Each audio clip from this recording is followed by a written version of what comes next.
안녕하십니까. 유튜브를 처음 합니다. 지독한 기계치인데다가 처음 해서 제대로 될지 자신 없지만 해보겠습니다. 내용이 조금 다를 수 있는데 요즘 제목을 유시민 2018년 신년토론 발언과 알렐레오 뭐 이렇게 붙였습니다. 요즘 유시민 씨가 핫하죠. 일단 읽어보죠. 이 방송은 21세기 대한민국이 30%의 갑과 70%의 을의 사회를 향해 달려가는 유기체라는, 그래서 30대 70의 새로운 불행의 구도로 굳어질 것에 대한 진단, 우려, 고민 등을 하려는 것임. 무슨 말이냐면, 제가 이 방송에서 한국 사회가 양극화가 심하고 갑을 구조가 상당히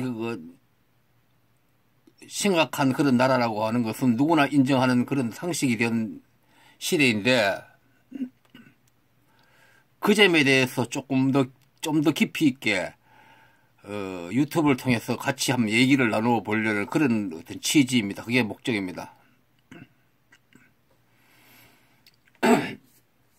그래서 유시민 씨와 관련해서 이렇게 얘기를 하지만 유시민 씨를 얘기하려는 건 아니고, 따라서 유시민 씨든 조국 씨든 이재명 씨든 뭐 그 외에 많이 있죠. 요즘 스타급이라고 볼 수 있는 사람들, 뭐 누가 있죠? 많이 있죠. 김어준 씨 무슨 이런 등등 많이 있죠. 그런 개인의 어떤 스타들의 얘기를 하려는 게 아니다, 그런 얘기죠. 야, 유시민 씨는 제가 하고자 하는 그런 어떤 대한민국의 어떤 불행하다고 봐야 되겠죠. 굳이 냉정히 얘기하자면, 이렇게 가불간의 구조가 이렇게 10대 90이든 1대 99든 저는 30대 70으로 보는데, 그 이유는 왜 30이 70인지는 이어서 이렇게 그 이유는 얘기가 나옵니다. 뭐 이후에 또 이렇게 올릴 때도 30, 70에 관한 것은 제 얘기의 중심 화두니까 계속 왜 37, 70인지 그 이유, 우리나라의 흘러온 현대사를 거론하면서 그 속에서 같이 해답을, 그 속에서 30대 70이 될 수밖에 없는 그런 어떤 사연들을 또 얘기를 하고 할 생각입니다. 오늘은 그 얘기를 깊이는 못 하겠지만, 그런 얘기고, 자, 이제 들어가기 전에 먼저 근본 문제에 대한 해소의 가능성이 없는 전제에서, 자, 그런 땅에서 자유, 민주, 평등 등 긍정적 가치를 외치는 마이크들도 역설적으로 30대 79조 영속화에 기여하게 될 거대한 진실이 있다. 그 얘기인데, 이제 무슨 말이냐면, 근본 문제가 뭐냐. 제가 말하는 근본 문제는 밑에서 이제 따로 얘기 나옵니다.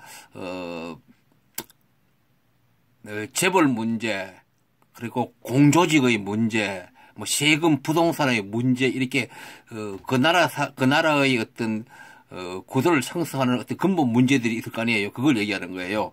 그거에 대한 어떤 해결이라든지, 해결하기 위해서 지금 노력했다든지, 해결하기 위한 어떤 장이 열렸다든지, 그것이 전혀 안 되는 상태에서 지금 이런 유튜버나 각종 무슨 제도권 이런 공식 언론 외에 요즘은 유튜브가 요즘 핫하죠. 유튜브 다음에 팟캐스트, 팟빵 뭐 이런 데서 각종 마이크들이 요즘 많이 등장했죠. 대외적으로 그분들이 어떤 영광도 누리고 공중파로 건너가서 어떤 패널이라든지 진행까지 하고 있고 이제 그런 정도로 왔는데, 자, 그런 사람들이 나름의 자신들 표현은 자유, 민주, 평등 가치, 어디 긍정적인 가치를 다 얘기를 하죠. 어떤 사회적 문제를 해결하자고. 그리고 진단도 하고. 물론 내심에서는 이런 유튜브 같은 것을 개설해서 들어올 때는 내심에서는 어떤 경제적인 문제라든지 자기 존재 확인을 하고 싶다든지 그런 욕구들이 때문에 움직인 거죠. 그렇더라도 뭐 사람이니까 그거는 그 자체가 어떤 문제가 되는 건 아니지만 어쨌든 간에 그렇게 움직이는 것 같고. 자, 그런 것들이 이제 그렇게 긍정적인 가치를 위해서 마이크를 잡고 떠들고, 물론 마이크를 잡고 떠들면서 상대방에 대해서 뭐 진영 논리로 공격하고 이런 것들은 요즘 뭐 워낙 심하니까 단순히 말할 수 없지만 어쨌든 간에 누가 물으면 당신 그걸 왜 하느냐 그러면 아유, 나는 대한민국이 제대로 가기 위해서 올바른 가치관을 잡기 위해서 다 같이 행복하기 위해서 이렇게 한다 이렇게 말할 거 아니에요. 당연히 또 그런 뉘앙스를 가지고 얘기를 하고 표명을 하고 있고 그렇지만 그 역설적으로 제가 볼 때는 30대 70이라는 그러니까 소수의 것과 다수의 을의 구조가 영속화한다. 앞으로 계속한다. 10년, 20년, 40년, 심한 경우에는 100년까지 갈 수도 있겠죠. 뭐 100년은 너무 심하겠지만 100년 미래까지 보기는 인간의 어떤 능력으로 어렵겠지만도 어떤 현재 구도나 흘러오는 모양새 이런 걸 봐가지고 적어도 한두 세대 30년, 5, 60년은 더 갈 수도 있다는 그런 의미에서 영속화죠. 영속화에 되는데 기여를 한다. 보태게 된다. 결국은 자기들 의사와 관계없이 대한민국이 가진 어떤 현실적인 조건들에 의해서 결국 그렇게 된다. 그 거대한 진실을 저는 지금 얘기를 하고 싶다. 그 얘기죠. 자, 그러면 다음으로 그러면 30%나 10%나 30%의 갑인 자, 좌우, 우 사이에, 좌 사이에 기득권 적대적 공식연합의 연극과 그 결과물이다. 이게 무슨 말입니까? 이제 30일, 갑이 30%일 수도 있고, 20%일 수도 있고, 1%도 있을 수 있고 있는데 저는 30%를 잡았습니다. 제가 30%를 잡은 이유는 뒤에도 나옵니다. 나중에 오늘 방송 말고 딴 방송이라도 거기에는 상당히 제가 구체적으로 고민을 해서 30% 잡은 거 있습니다. 거기에는 간단히 얘기하면 그래도 이렇게 민주당이 한나라당보다 조금 더 어떤 민을 생각하는 그런 성향은 조금 더 나았으니까 또 그리고 어떤 기본적인 자유가 있고 각종 어떤 SNS라든지 자기 주장할 수 있는 이런 어떤 시대가 되다 보니까 일정 부분은 더 누릴 수 있는 사람 쪽으로 조금 더 한다고 이렇게 봐야 되는데 한나라당보다도 예를 들면 10%나 20%더 늘어난다. 이제 그거 인정할 건 인정해야 된다. 그런 뜻에서 30% 잡았습니다. 그러면서 동시에 그 30%가 40%, 50%, 60%가 되는 게 아니고 거기서 멈춰버리고 그걸 굳어버린다. 그럼 나머지 70%는 계속 이렇게 힘든 삶을 살 수밖에 없는 그런 구조가 아닌가 우리나라는. 이제 그런 얘기에서 이제 30% 잡는 건데 그거에 대한 구체적인 30% 범위에 들 사람이 누구일지는 이제 이후에 또 얘기를 할 것 같습니다. 자, 그렇게 해서 그 갑 속에 이제 어차피 갑에 들어갈 사람인 좌우 그러니까 좌파 우파 뭐 진보 보수 또 그리고 좌우 사이에 그리고 우파 사이에 좌파 사이에 이렇게 복잡하게 그러니까 요즘 보십시오. 요즘은 한나라당 내에도 자기들끼리 저렇게 자기들 간에 내부적으로 서로 이렇게 물론 파벌은 있지만 요즘 오늘날은 조금 성격이 좀 틀리고 그렇죠.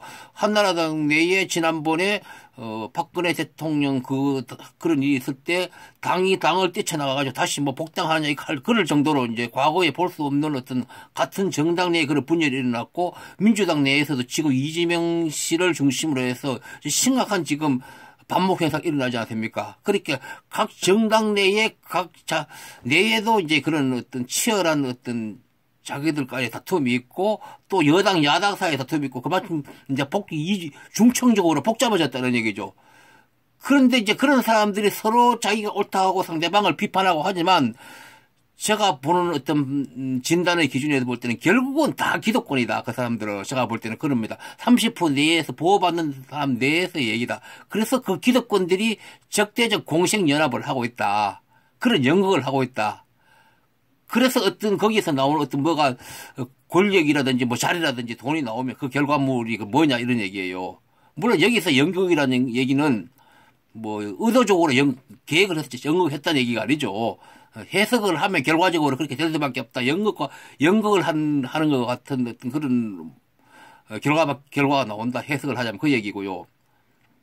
자, 90%나 70%가 을이 되겠죠. 여기서는 70%로 저희는 보고 있지만도 자, 이 경우에 그러면 저 30%만 이렇게, 그렇게 연극을 하면 자기들끼리만 하느냐? 그렇지 않죠. 자기들끼리 할 것도 할 필요 없죠. 표를 얻기 위해서, 여론을 얻기 위해서 하는 거니까요. 조회수가 얼마면 무슨, 구독자 얼마면 이런 것을 따지는 거니까 언론도 마찬가지고 조회수를 따지고 결국 나머지 70% 80%를 이제 끌어들이는데 나머지 70, 80%를 들어가게 되는데 그 중에서 다는 아니지만 상당 부분 들어가서 뭐 댓글도 달고 서로 토론도 하고 무슨 잘했다고 이렇게 칭찬도 하고 가끔 또 이렇게 글을 올리나 유튜브 올리는 사람에 대해서 당신 오판하고 있다고 이렇게 뭐 비난도 하고 뭐 이렇게 스파이가 들어왔다 뭐 이런 일도 있고 뭐 있는데 자, 그 경우에 그게 어리라고 볼 수 있는 그런 사람들이 자기도 저 갑들이 한 거에 대한 어떤 결과물의 소유자가 될 것으로 착오를 한다 이런 얘기죠. 그래서 저 연극에 참여를 해가지고 같이 다투고 같이 이제 고민도 하죠. 또 그런 어떤 형국이다. 안 넘어갔네요. 형국이다.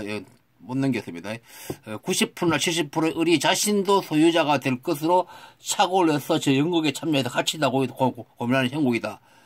결국은 이렇게 해서 그 결과물은 그 70%한테 안 돌아간단 말입니다. 그런데 그걸 착오를 한다는, 착오니까 본인들은 모르는 것이죠. 거기한테 들어가면 현실적으로 자기한테 돌아올 이익도 없는데 이렇게 물론 사람이 무슨 이익 때문에 행위를 하느냐. 사람은 어떤 자기 의사표현을 하고 싶고 욕망이 있고 각종 어떤 문화적인 행위를 하고 싶고 그게 사람이기 때문에 이렇게 얘기를 하지만 그건 이제 다른 차원의 얘기고요. 제가 그 얘기를 하려는 게 아니고 다음에 또 보도록 하죠.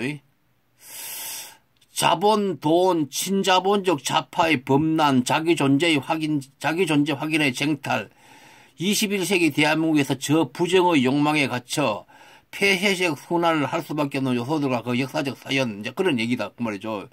결국 뭐냐면, 자본을 지배하고 있고, 이제 개인적으로 볼 때는 어떤 돈에 대한 욕망이고 이런 거죠.